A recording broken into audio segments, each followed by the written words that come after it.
Welcome to the AI Frame podcast, a space where we explore how founders, innovators, and investors are navigating the world of artificial intelligence. Each episode brings you thoughtful conversations with people redefining how technology meets strategy, separating what's real from what is noise. I'm Ana Rojo-Echeburúa, doctor in mathematics, AI consultant and strategist, and your host. So grab a coffee and let's frame the future of AI together. Today's conversation is with someone who works right at the pressure point of leadership. Richard has spent over 35 years advising CEOs and board members across billion-dollar organizations. This is a strategic conversation about leadership in the age of AI. What breaks, what changes, and what actually matters. Welcome to the pod, Richard. How are you? Thank you, Anna. It's great to be here. Appreciate the invitation. Who is Richard Steward and how is he making an impact in today's AI world? As you mentioned, I've had a long career working with larger organizations as CIO or CTO, so running technology, leading technology. And I think as I've gone through that career, I've recognized certain patterns, gone in often to solve complex technology or business issues, often notice similar patterns around perhaps priorities or strategy or things we'll get onto, I'm sure, not being clear. And so I've sort of distilled all that, and now I set up Value Mastered. What I do is I work with CEOs to really help them get clear and move forward so they can move forward faster with clarity in the right direction, particularly, as you mentioned, this podcast is about in the age of AI when things are becoming even more challenging. Where do you see leaders having the biggest gap between what they think AI is and what it actually means strategically? I think a lot of people are still treating AI as a tool, as a piece of technology. Whereas actually what it is a strategic inflection point. It's an economic inflection point in the history of the world, where the fundamental economics of a company, the market that it sits in, and indeed countries is going to change or is changing. So there's going to be winners. There'll be companies that win and companies that lose. There'll be countries that win and countries that lose. So it's a real kind of inflection point in history rather than just the technology, I think. I was actually talking to our previous guest about this, right? AI is changing the way that we interact with technology, but also the way that we interact with humans. And that has an impact on a societal level, as a cultural level. So yeah, the impact is going to be massive in so many different aspects of humanity. When an opportunity to implement AI presents, where do CEOs lose clarity? So you were talking about the importance of clarity before. And is this in the thinking, is in the, prioritizing, in the execution, or is it something else? Well, obviously all of those are important, but the most upstream one is the thinking. And that, I think, is where it's make or break. You have to get that absolutely right. So your clarity of thinking and there goes the strategy is absolutely critical to winning or losing, I think. What are the decisions that you think CEOs can't afford to get wrong anymore in the AI space? Well, I think first of all, it's that what game are you playing? Who are you as a company? What are you actually trying to achieve? Because I think still a lot of companies try and do lots of things. Maybe historically they've been doing those things, they've acquired businesses doing those things or whatever, but they just keep doing it. It's like juggling those balls in the air. But I think AI is going to sharpen the distinction between who you really are and what you're really doing and what you're just playing at. So I think you've got to be super, super clear what game you're in, what your company is really about. That's kind of the first thing. And I think I always say with strategy, it's as much about what you decide not to do as what you decide to do. So I think getting really clear what's a distraction, what's a pet project, what's just noise, and get rid of all that so you can super focus, you can go faster. It's a little bit of a test, right? So we have this new shiny thing called AI, which, well, I quote that, right? Because AI has been since a long, long time. With this boom of AI, it seems that AI is a new thing and people see it as a shiny thing and something that they need to implement no matter what, because if they don't implement it, they're missing out. And I say it's a little bit of a test because I think deciding what to do with AI, but what you're saying as well, what not to do with AI is what make the distinction between good leaders and bad leaders. I'm not entirely sure what you think about that. No, completely. I mean, but I don't think it's any different with AI than it's ever been with anything in business. It's just everything's getting speeded up and more focused with AI. It's about clarity. Speed is really important here because some companies will move really fast and there's a real risk that you get left behind. How does that successful strategy in AI look like for you? You've got to start with understanding what's happening contextually. I think strategy is, starts with a contextual view of where we are. We touched on some of that, what's happening in the world. And I think a lot of CEOs are sitting there, maybe generalizing, but I think they know need to do something with AI, but not quite sure what to do, right? And thinking, we're using an LLM to do something, that's it, right? No, you've got to understand what's happening in the next 2 to 5 years, or not 2 to 5 years, the next 5 years, let's say, what's going to happen with the world and the economy. I absolutely think it's not going away. That's the first message, right? AI is here to stay. So you're either on the train or you're off it and getting left behind. Next thing to say is it's going to fundamentally change companies. I mean, someone said the other day, and I absolutely agree with this, that the first company valued at $1 billion that only has 10 employees will be here very soon.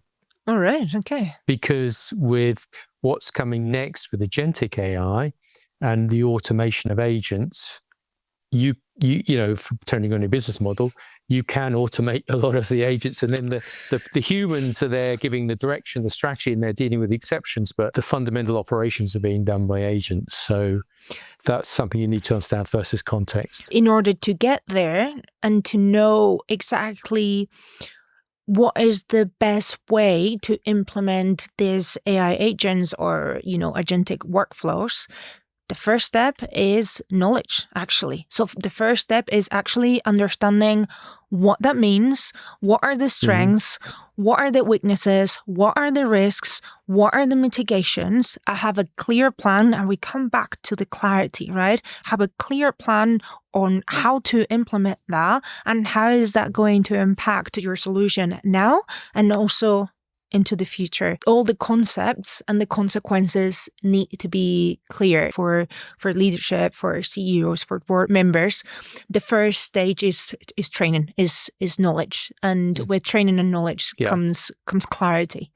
Absolutely, because if your view of AI is it's quite narrow, it's an LLM, it's what you do every day, then you need education first. You need to understand the broader context. I think the education piece and the awareness of what AI is today, but what is going to be tomorrow is the starting point. Completely agree. When you walk into an organization and you're trying to help the CEOs and these board members, how do you tell if AI is being used with return of investment in mind or just implemented for the sake of it? Obviously I've sat in the IT seat, leading IT, so I guess there's a bit counterintuitive, but I would say if it's just in IT, that's a problem. Right. If IT had been told go and do something with AI, go and try some use cases or whatever, that's experimentation. Okay, that's a start, but it's a strategic conversation. What AI is going to do, as I mentioned earlier, is change the economics of your business model. So that's a board level and executive level, and every business line in that business needs to be thinking through how can AI accelerate my business. I mean, I think the fundamental question to ask is, in a world where intelligence and compute becomes very, very cheap, what does that mean for our business, and what's the play? That's kind of getting clarity on that again. Absolutely. And I think it's also about accessibility, right? So now AI is so accessible, and we come back to the idea of because it's there, people think, okay, I need to take it and I need to use it. And you're talking about things being cheap, but if these tools are not being used responsibly or they are not used for the right problem, then it can actually be expensive. Well, and I think that you touched on a very good point there. I mean, governance, compliance, security, these are whole big questions now, because if you're a good actor and you're doing the right things for the right reasons, great. But we all know, technology amplifies good and amplifies bad. So bad actors can be doing the wrong things, either deliberately or even sometimes just accidentally. So, and there's a big question here for global and country governments as to how do you regulate, how do you ensure compliance, industry compliance as well. I mean, this is a whole subject in itself, particularly with data. How do we make sure that data is protected, the source of data is acknowledged, et cetera, et cetera. I went to a conference like 4 years ago. It was called the AI World Summit. And this lady was talking about AI regulations. I think this was like 4 years ago, 5 years ago. And it was so interesting because she was saying AI is evolving so fast that the laws cannot keep up. I think the world's changing from the days when you'd enact a law or a compliance framework and then people would comply with it, to things are going to change faster in the real world than the compliance framework can ever cope with. So you have to have some flexibility there as well, because I think there's a risk of over-regulation as well and slowing things down. I mean, we've seen that, I think, in some parts of some economies already. So how do you get that balance right is a big question. If you imagine the CEO of 2030, right? So let's go now to the future. What is in their strategic stack that isn't it today? Well, I mean, I'll come back to agentic again. I don't think there's the people in the AI world know are talking about this, but a general business, I don't know how much of a conversation it really is. It's still a way to go, I think. But the fact that we are going to move from organizations and companies that were primarily run by human beings to primarily being run by automated agents is a massive shift. So I think, how do you manage that, even from an HR perspective with people? A lot of people worry about redundancies and losing their jobs. I mean, I do think there's an opportunity to create more wealth out of this, which means people may be working less, but they may not be any less wealthy. They may be more wealthy. So I think it's how do you manage that, particularly the human aspects here. I think we need to define wealth. And this is probably more like a philosophical remark more than anything else. But if you're making your life easier, it's not only about earning more money. It's more about being content. And I think AI can help us with that. So AI can take the more routinary, the more manual work, the more boring work. So do that for us to assist us so we can focus on not only what we like the most, but also what we are the best at. And there is an intersection there, right? So we can focus on that part. Our health is wealth. And I think a lot of people work very long hours, very stressed in corporate roles. Yeah. And there's an opportunity for AI to help with that, because if you can take away some of that daily grind, like you said, frees up people's time, people can work less hours, they'll be more creative, they'll add more to the economy in a way that they feel better about. I mean, that's a win. So absolutely. Yeah. And you were talking about people losing their jobs, and that is definitely a moral and ethical conversation. But something that I want to point out is that there will be aspect of people's jobs that will be replaced with AI, but also there are other things that are emerging, right? So we are having more jobs that are AI related, people that need to work with these AI technologies, people that need to train other people on AI.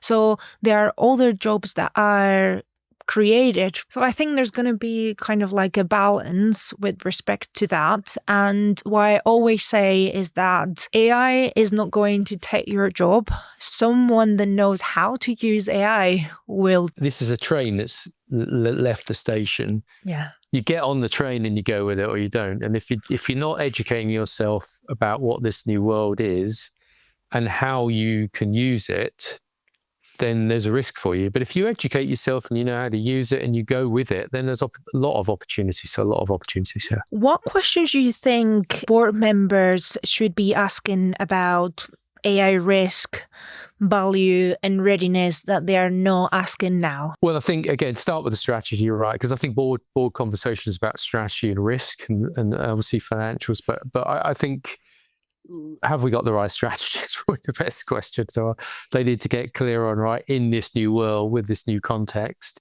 have we got a winning strategy? Is it something we can win in the market? You know, that, and then have we got the capability to execute that as well? Anytime you do anything new, there's risk. So how do we get that balance? And every company has a risk appetite. And that's just a balance between moving forward and making things happen, you know, and get that right. Absolutely. And I think there's this misconception that AI is going to solve all the problems and that AI is perfect. And because it's AI, all answers are always correct. And that couldn't be more far away from the truth. Yeah. I feel like exactly. I completely agree. I mean, AI is going to amplify what's already there, right? So if there's a lack of something, lack of strategy, you know, lack of something, it's just going to amplify that and make that even bigger. So that's one thing. I think the other thing I want to say is that we talked a lot about strategy. That's important, but it's not just about strategy. I need to know, is the budget really supporting and enabling the strategy? Because often the strategy says do X, but the budget is not big enough, or you just haven't made the right decision. The second one is the resources. You know, do we have, because even to get this all going, you're still going to need people to make this happen. So have we got the resources allocated to do that? And have we got the right execution governance, execution leadership? Because, you know, everything can succeed or fail in execution. So very important to focus on that still. Absolutely. And I think an AI solution can differ a lot from person to person or from organization to organization, depending on these things. So how much they can spend and also the infrastructure that they have available. And they might have a very similar problem, but if these two variables are very different, the solution can change massively. One bit of a tension, I think, between large organizations, smaller organizations. Smaller organizations move a lot quicker normally, or generalizing, but they often have less access to scale resources. Exactly. Large organizations have those scale resources, but often they move slower. So I think the trick for a large organization is to move fast enough. Exactly. You know, then they can stay competitive. With the hype now of generative AI, I think people rushed a lot to implement, large language models and agentic AI from a generative perspective. And we often forget that classical machine learning, it has been there for a long, long time. And sometimes that is more cost-effective solution. And in other cases, even the solution. It still comes back to capability. You know, so in my mind, what are you doing when you're changing an organization? You're actually changing the capability. Yes. And for me, capability is a combination of people, process, data, and technology all working together. So changing the technology its own doesn't really achieve anything. You have to get all of those four working together, and that's still going to be important. So we have to focus on that. I love that you are talking about this as an ecosystem, and I love that you're talking about all of these aspects being related to each other and being dependent to each other, because I think we often forget about it and we see each thing as an isolated thing, but is absolutely not like that. So I really like that you mentioned that. Across 35 years of advising CEOs and board members, what's one principle that hasn't changed even as everything else changing? I would come back to leadership, to be honest. In leadership, still, I can't see leadership. Good leadership and bad leadership is still going to be good leadership and bad leadership, right? I mean, what makes a good leader? And I post a lot about this on LinkedIn. So my experience from my 35-year career, you know, what makes a good leader, what makes a bad leader is going to be the same. So, you know, you still need to listen. You need to be aware. You need to articulate and communicate very, very clearly and very well. You need to have feedback loops, which actually is even more important in the world of AI because things move faster, the cycles move faster. You've got to have faster feedback loops so you can course correct more quickly. So I think all of that, so I won't go through everything that's important for leadership, we'll be here all day, but anything that's what makes a good leader is going to become even more important and even more valuable to companies going forward, I would say. If every CEO listening could take one idea from this conversation into their week, what should it be? Well, I'm going to probably give two. First of all, is the education piece. We mentioned that, which is just make sure, and I'm sure most CEOs are, educating yourself, making sure you're aware of where we are. The second thing is, don't just think about AI that everyone talks about today. Think about and understand what's going to happen over the next 5 years, because any technology change in a business takes time to implement. Yes. And the earlier you plan, you decide, you plan, you start, you execute, the quicker you'll get there. So I think, having those plans developed and getting there ahead of time for what's going to happen in what the world's going to be like in 2 years' time, not the world's like today. That's what I would be focused on. Thank you so much for sharing that with us. I really enjoy our conversation. You have given really valuable insight from a more leadership and strategic perspective of AI. So thank you so much for that, Richard. You're very welcome. Happy to be here and happy to share some thoughts with you. And yeah, good luck with the rest of your podcast series. Thank you for listening to the AI Friend podcast. If you like this episode, follow the show and share with someone who would love it too. I'm Ana Rojo-Echeburúa, and I'll see you next time for another conversation that reframes how we think about AI.